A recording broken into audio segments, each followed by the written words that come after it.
लगा साइन 0, और साइन 0 की वैल्यू क्या होती है? 30 degree. Sine 0 degree is 30 degree. वाह वाह, मौज करती। अच्छा 0 डिग्री, सॉरी।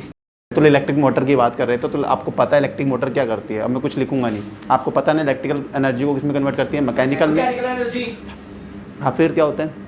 मैकेनिकल में कौन सी? रोटेशनल काइनेटिक एनर्जी वाली। हाँ, तो आपको पता लग गया ना, हमने इलेक्ट्रिकल एनर्जी ली, इसको मैकेनिकल एनर्जी में कन्वर्ट करते हैं इलेक्ट्रिक मोटर में। ठीक है, मैकेनिकल एनर्जी भी कौन सी? Rotational kinetic energy. Kinetic energy क्यों? क्योंकि जो मोटर होती है मोशन में आती है, और मोशन में आ रही है तो कौन सा मोशन हो रहा है? जब भी कोई भी चीज़ मोशन में आती है तो कौन सी एनर्जी लगती है? Kinetic energy. और घूम रही है तो कौन सी होगी? Rotational kinetic. तो मैकेनिकल एनर्जी भी कौन सी वाली? Rotational kinetic energy. ये हमें पता था। ठीक है, तो अब कैसे होता है प्रिंसिपल भी आपको पता है क्या होता है? हमने फोर्स लग रहा है, करंट कैरिंग कंडक्टर लिया हमने, इलेक्ट्रोमैग्नेटिक तरह बिहेव कर रहा है, उसे मैग्नेट के बीच में रखते हैं, वो भी उसका भी अपना मैग्नेटिक फील्ड है, दोनों के मैग्नेटिक फील्ड में इंटरेक्शन होता है, तो क्या होता है? फोर्स क्रिएट होता है, और फोर्स की वजह से क्या होता है? मोटर घूमने स्टार्ट कर देती है। अब मोटर कैसे घूमती है, अब उसकी वर्किंग मैनर और कंस्ट्रक्शन समझना है। ठीक है, तो अब हमने क्या किया, दो मैग्नेट्स ली, इस मैग्नेट का नॉर्थ पोल हो गया, इसका साउथ पोल हो गया। आपको मैग्नेटिक फील्ड का डायरेक्शन तो पता ही है, नॉर्थ से साउथ होता है, नॉर्थ से क्या होती है? ओरिजिनेट होती है, और साउथ में टर्मिनेट होती है, ये पता है ना। अब जितनी मर्जी बना सकते हो, कल आप यही बोल रहे थे कि 3 क्यों बनाई है, जितनी मर्जी बनाओ। अब यहाँ पे हमने क्या लिखा, एक कॉइल ले ली, पहले हमने वो भी ले लिया था, सोलेनाइड ले रखा है, सर्कुलर लूप रखा है, स्ट्रेट वायर ले रखी है, वो यहाँ पे क्यों नहीं ले रखी है? ये बहुत बड़ा रीज़न है क्यों नहीं ले रखी है ना। कल भी तुमने यही बोला था, ऐसा हर किसी चीज़ का रीज़न होता है ना।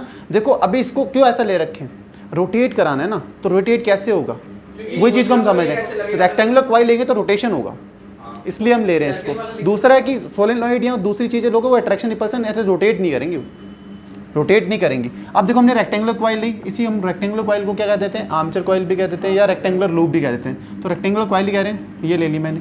अब इसको क्या किया, करंट फ्लो कराऊंगा तभी तो करंट कैरिंग कंडक्टर की तरह बिहेव करेगी, तो बैटरी लगा दी। अब ये करंट कैरिंग कंडक्टर की तरह बिहेव करेगी। अब ये करंट कैरिंग कंडक्टर बन गया ना, करंट फ्लो कराया तो करंट कैरिंग कंडक्टर बन गया। और कौन सी मैग्नेट की तरह बिहेव कर रही है? इलेक्ट्रोमैग्नेट की तरह बिहेव कर रही है। हो गया, इलेक्ट्रोमैग्नेट की तरह बिहेव कर रही है। इतनी बात मैंने पहले बता दी थी। अब ये इलेक्ट्रोमैग्नेट की तरह बिहेव कर रही है, और इसका भी अपना मैग्नेटिक फील्ड हो गया। अब आपको पता है करंट कैरिंग कंडक्टर, ऑरेस्टेड ने क्या बताया था? हैंस क्रिश्चियन ऑरेस्टेड ने क्या कहा था?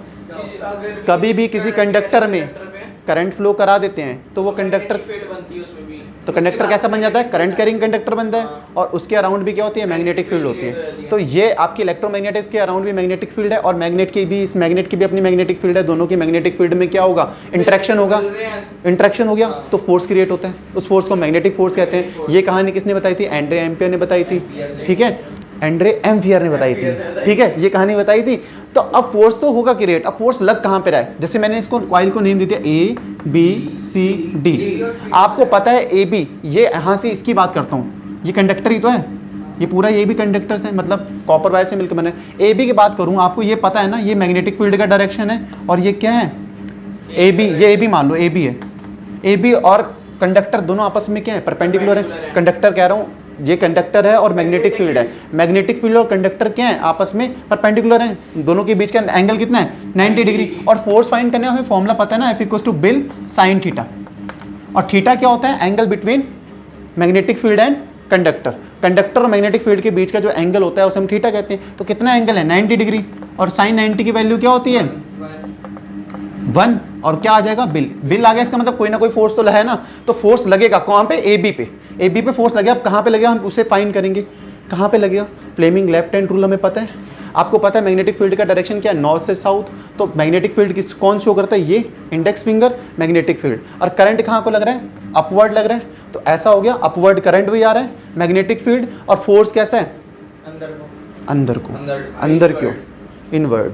तो अब यही कहानी मैंने थोड़ी सी बतानी थी, यहाँ पे है भी, देखो यही है। अब इनको भूल जाओ, ये भूल जाओ, ये ऐसा ही था, है ना। अब फोर्स कहाँ पे लगेगा हमने पता कर लिया ना, फ्लेमिंग लेफ्ट हैंड से। तो क्या पता लगा यहाँ से? क्या पता लगा? फोर्स कहाँ को लग रहा है? अंदर को। तो यही फोर्स है। देखो फोर्स कहाँ को लग रहा है? अंदर को। और आपको इसका डायरेक्शन फोर्स का पता लग चुका है ना। तो ये फोर्स का पता लग गया डायरेक्शन। अब बीसी में चेक करेंगे, बीसी में फोर्स लग गया कि नहीं लग गया। आपको पता है क्या है बीसी क्या है, कंडक्टर और मैग्नेटिक फील्ड क्या हो गए, पैरेलल हो गए, उनके बीच का एंगल कितना होता है, फिर से फोर्स 0 डिग्री एंगल होता है। तो साइन 0 और साइन 0 की वैल्यू क्या होती है 0। तो फोर्स लग रहा है नहीं, कोई फोर्स लग रहा है नहीं, तो बेस में कोई फोर्स नहीं लग रहा है। ऐसे ही हम CD में, CD फिर से वही पैरेलल हो गया, यहाँ पे बस इसको चेंज कर दो, ये C हो गया, ये D हो गया। अब क्या है फिर से मैग्नेटिक फील्ड और कंडक्टर क्या हो गए, परपेंडिकुलर हो गए। इसमें ऑनवर्ड लग रहा है, अब फोर्स लग रहा है ना, कुल मिला के परपेंडिकुलर है ना, तो फिर से बिल लग रहा है, मतलब फोर्स है, कोई ना कोई है। तो फोर्स कम कहाँ पे लगेगा, फिर से वही बात, मैग्नेटिक फील्ड का डायरेक्शन क्या है ये, और करंट क्या है ये। अब फोर्स कहाँ को लग रहा है, बाहर। तो यही बात है, देखो पहले क्या था, AB की बात करी थी तो फोर्स कहाँ को लगा था, अंदर को। अब फोर्स कहाँ को लग रहा है, आउटवर्ड, बाहर को। क्लियर है, समझ में आ गई। तो ये कहानी हमें समझ में आ चुकी है। अब फोर्स कहाँ कहाँ पे लगता है, ठीक है। BC पे फोर्स क्यों नहीं लगता है, AD पे क्यों नहीं लगता है, ये समझ में आ गया। और AB और इस पे फोर्स क्यों लग रहा है। अब आपको पता है कि किसी भी चीज़ को रोटेट करना होता है, कल भी बताया था मैंने, पेंसिल लो कुछ भी लो, उससे रोटेट करना होता है तो क्या करना पड़ता है। जैसे ये मैंने रॉड ली, इसे रोटेशन में लेके आना है, रोटेशन मोशन में लेके आना है। अगर मैं इसे लीनियर मोशन में लेना हूँ तो क्या कर सकते हैं, रोटेशन तो हमें करना है ना यहाँ पे, तो रोटेशन मोशन में लेके आना है तो हमें पता है क्या करना है। बट अगर मैं कहूँ इसे लीनियर मोशन में लेके आना है, बस एक तरफ से धक्का दे दो, ये क्या लीनियर मोशन में आ गया। अब मुझे करना क्या है, मतलब एक तरफ से फोर्स लगा दो ना, लीनियर मोशन में क्या करते हैं, एक डायरेक्शन से फोर्स लगा दो, हाँ एक डायरेक्शन, किसी भी डायरेक्शन से लगा दो, वो हो गया लीनियर मोशन। अब मुझे क्या लेके आना है, रोटेशन में। तो रोटेशन कैसे होता है कोई भी चीज का, दो फोर्स लगे, दो equal forces and opposite direction में फोर्स लग रहे हैं, इक्वल एंड अपोजिट। मान लो मैंने क्या किया, यहाँ से एक फोर्स अप्लाई किया अपवर्ड और यहाँ से डाउनवर्ड, तो अभी ये रोटेशन होगा। या इसका उल्टा कर लो, यहाँ पे मैंने क्या किया, यहाँ पे डाउनवर्ड किया और यहाँ अपवर्ड किया, तब भी रोटेशन हो जाएगा। जैसे फर्स्ट केस ये बन गया, समझ में आ रहा है, रोटेट होगी। अब इसको डायरेक्शन हटा दिया, अब मैंने एक फोर्स यहाँ पे लगाया, कहाँ पे, डाउनवर्ड, और यहाँ पे अपवर्ड, फिर भी रोटेशन होगा। दोनों तरीके से हो सकता है रोटेशन।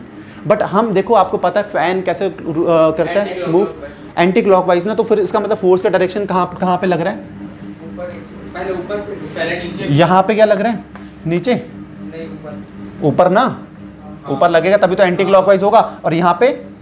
तो ये कहानी हम यहाँ पे कर रहे हैं, है ना। अब देखो एक चीज़ और समझना, कल समझा है ना, तो अब मज़ा आएगा समझने में कि कहानी हो क्या रही है। ये चीज़ थी, एंटी क्लॉक क्यों हो गया ये अभी मैं वही समझाऊंगा। ऐसे कोई चीज़ घुमाओगे तो क्या होता है, ऐसे कोई चीज़ घुमाएंगे तो देखो फोर्स आपके डायरेक्शन में लग रहा है। क्लॉकवाइज नहीं आ रहा है ऐसे, अरे आप इससे समझा रहे हैं, ये कैसे जाता है ना, वो तो समझ में आ गया। अगर मैं ऐसे कहूँगा नहीं एंटी क्लॉकवाइज नहीं हो जाएगा, बात क्या होगी, वही तो बात है जो मैं कहना चाह रहा हूँ, है नहीं है बात। हाँ सही कह रहे हो। देखो अब कुल मिला के ये समझो, अभी कैसे क्लॉकवाइज भी घूम सकता है, एंटी क्लॉकवाइज भी घूम सकता है। अभी वो मत सोचो क्लॉकवाइज एंटी क्लॉकवाइज जो करना होगा तो मैं तो इसका बैटरी का डायरेक्शन चेंज कर दूंगा, अपने आप ही डायरेक्शन चेंज होगा मोटर का भी, वो तो सोच भूल जाओ। मैं कह नॉर्मली होता है ना एंटी क्लॉकवाइज, ये समझ लिया कि मतलब दो इक्वल एंड अपोजिट फोर्सेस लगते हैं, इतनी बात समझ में आ गई ना। अब देखो मैं इसको रिवॉल्व कर रहा हूँ ऐसे, तो इसका मतलब क्या है, ये बाहर को जा रहा है और ये अंदर को जा रहा है। यही तो इसमें भी हो रहा था, ये वाले पार्ट को मैं अंदर की ओर फोर्स लगा रहा हूँ, इधर को बाहर की, इधर भी तो यही हो रहा है, अंदर की ओर लग रहा है और इधर से इससे डायरेक्शन से बाहर की ओर फोर्स लग रहा है, तभी तो ऐसा रिवॉल्व कर रहा है, यही हो रहा है। इतनी बात समझ में आ गई। अगर ऐसा करूंगा तब भी तो वही बात होगी।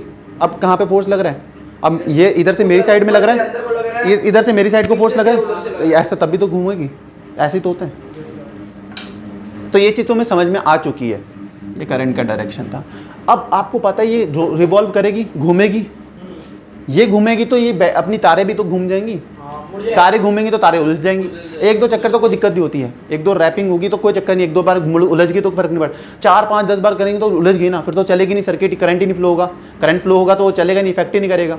फिर ऐसा होगा 4 बजे सर्किट खत्म, एक बंदा रखना पड़ेगा, पूरी खोलेगा और बैटरी 10 मिनट। तो यही चीज मतलब आपने यहाँ पे बैटरी लगा दी, करंट फ्लो हो गया, करंट फ्लो गया, इलेक्ट्रोमैग्नेट बन गई, आपके दोनों के मैग्नेटिक फील्ड इंटरेक्ट करके फोर्स क्रिएट हो गया। फोर्स आपको पता है AB और CD में लग रहा है, AB में कहाँ पे लग रहा है, नीचे की साइड पे, और इसमें ऊपर की। ऊपर का मतलब ये नहीं है कि ऊपर मतलब आपकी साइड में, यहाँ पे आउटवर्ड मतलब आपकी साइड में, और यहाँ पे इनवर्ड मतलब बोर्ड के अंदर वाली साइड में लग रहा है फोर्स। यहाँ तक समझ में आ गया।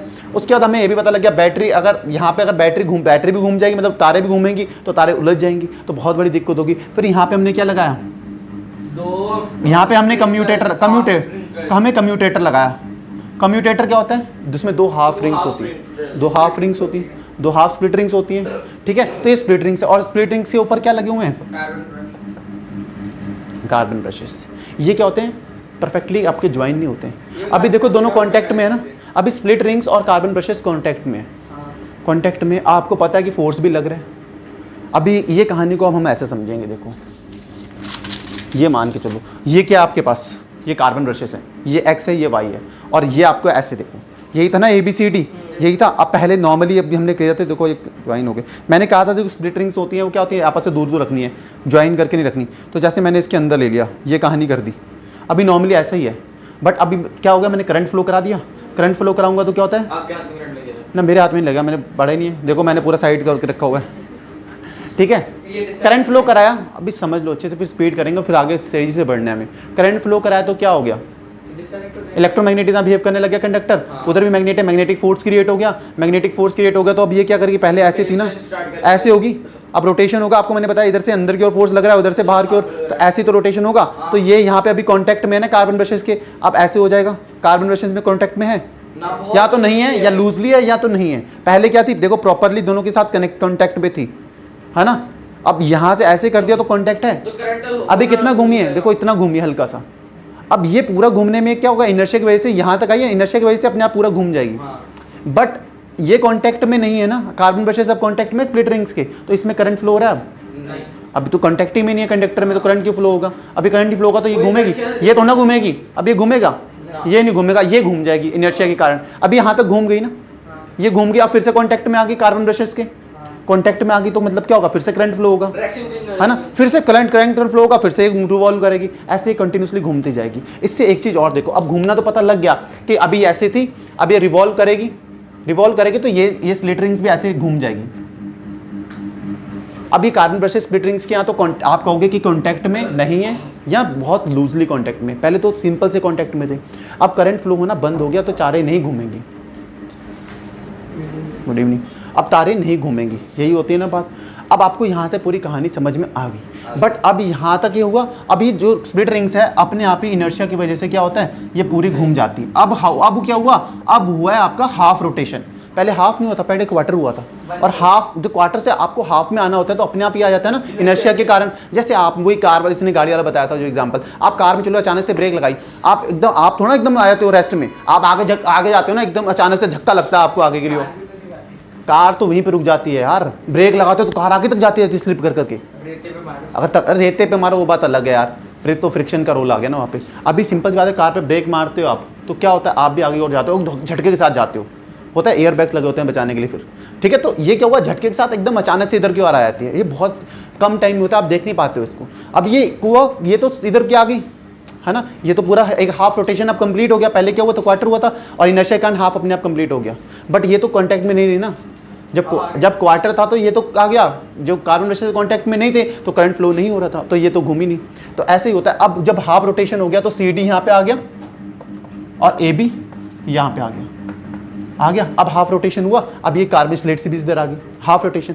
अब फिर आपको पता है CD का डायरेक्शन पहले करंट का डाउनवर्ड था, अब क्या होगा, CD का अपवर्ड हो गया और इसका डाउनवर्ड हो गया। फिर से फोर्स का डायरेक्शन फाइंड करोगे तो फिर से क्या हो रहा है, बोर्ड के अंदर की साइड जा रहा है और इधर से बोर्ड के बाहर की ओर आ रहा है। फिर से क्या होगा, फिर ये रोटेट करेंगे कार्बन स्लिट्स, फिर ऐसे बन जाएंगी, ऐसे तो होगा, अब ऐसे बनेंगी, फिर से वही क्या होगा, इनर्शिया के कारण पूरा घूम जाएगा, ये कुछ नहीं होगा। तो आपकी तारे उलझने से बच गई, किसके कारण, कार्बन ब्रशेस से चक्कर में, क्योंकि वो कांटेक्ट में नहीं रहता है, जब क्वार्टर रोटेशन होता है हाफ में वो हो जाता है कंप्लीट। तो ये बात कहानी समझ में आ गई।